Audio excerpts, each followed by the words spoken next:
Okay, solving this for e, the first thing I'm going to do is flip-flop this bottom with that 6. That's going to give me dv over 6 is equal to p times e plus t. Trying to solve it for e. So now I'm going to divide both sides by p. So when I divide this side by p, I have to put the p underneath here. So I'm just going to do that really quickly and cross out that p. So that gives me e plus t equals dv over 6p equals e plus t. All I have to do now is subtract t from both sides. So there's my answer. dv over 6p minus capital T. Simplify. So I can break the square root of 28 down into the square root of 4 times the square root of 7. The square root of 4 I can break down to 2. W cubed I can break down to w squared times w. I can't break down the w, but I can break down the w squared. X cubed I can break down to x squared times x to the first. So the square root of 4 is 2. When I bring that 2 out, I'm going to multiply it times 8. That's going to give me 16. The square root of w squared is w. When I bring that w out, I have to multiply it by w squared. That's w cubed. When I square root x squared, you're basically dividing that by 2. The square root of w squared is x. When I bring that x out, I have to multiply it by x cubed. So that's going to give me x to the 4th. So the items that I couldn't take the square root of nicely are stuck inside the radical. Now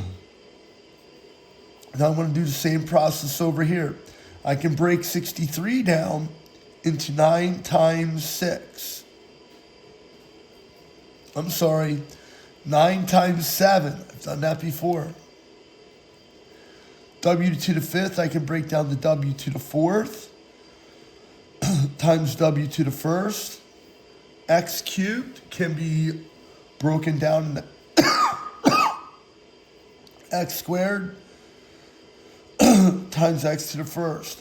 So the square root of 9 is 3. That 3 gets multiplied by that 2, so that's going to be plus 6 w.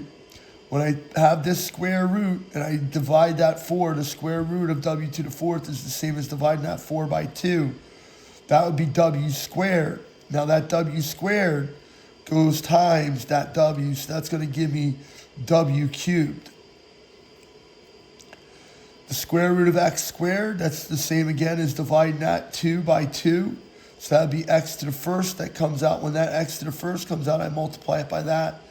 So that's x to the 4th. What's left over in the radical will be 7 w x to the 1st. Now that w and that x and that 7 are very similar to that. So I can combine these terms. 6 plus 16 is 22. W cubed, notice they're both the same w cubed, x to the 4th. If these exponents were different, we wouldn't be able to combine them.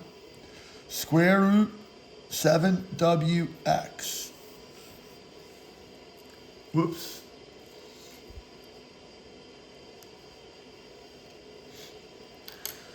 Six plus 16, 22. W cubed, x to the 4th, 7wx nested underneath the radical.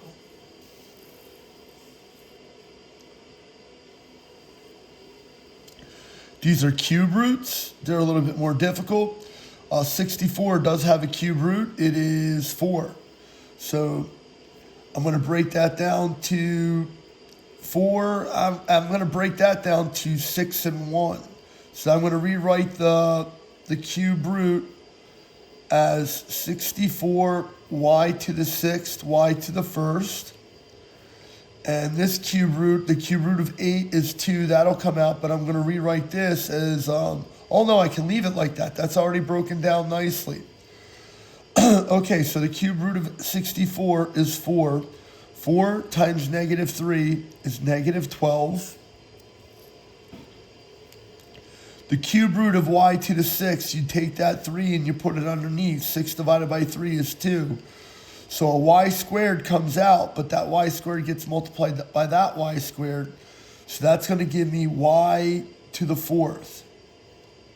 Cube root of whatever's left over, and that would be the cube root of y. Minus, that minus sign.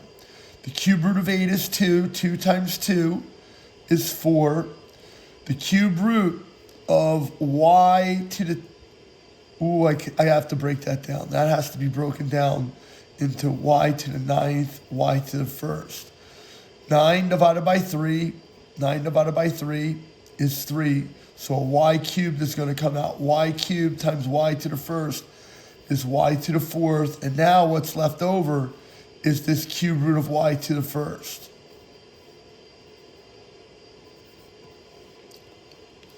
These are like terms now. Y to the 4th, y to the 4th, cube root y, cube root y.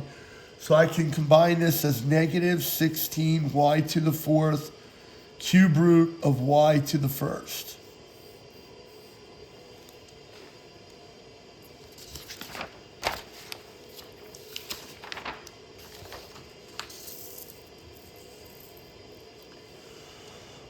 Cube root 2 times cube root 12.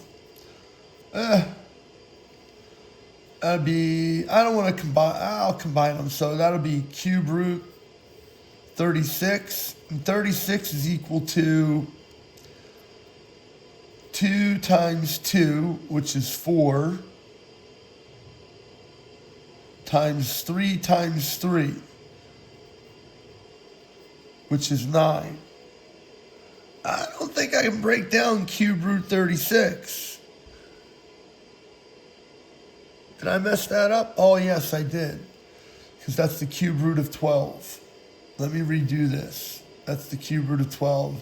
So 2 times 12. 2 times 12 isn't 36. 2 times 12 is 24.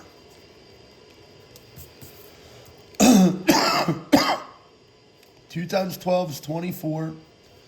24 equals 2 times 2, which is 4, times 2, which is 8, times 3. So I can cube root 8, but I can't cube root 3. Because 24 is 8 times 3. 2 times 2 is 4. 4 times 2 is 8. 8 times 3 is 24. That is equal to 2 times 12. So the cube root of 8 is 2 cube root 3. Simplified.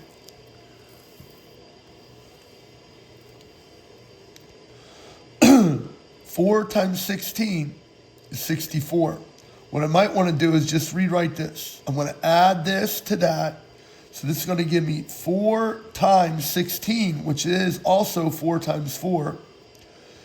M to the 8 plus 9 is 17. And it's all nested underneath the 5th root. This can be broken down to 2 times 2. This can be broken down to 2 times 2. This can be broken down to 2 times 2. This can be broken down to m to the 15th times m squared. 5th root of all this stuff. 1, 2, 3, 4, 5. That's 2 to the 5th. The 5th root of 2 to the 5th is just 2.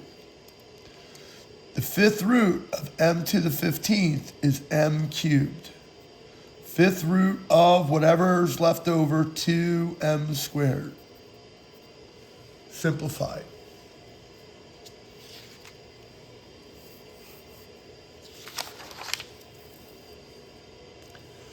Distribute that, so that's going to give me the square root of 10 plus 3 square root 55. You can't break that down any further.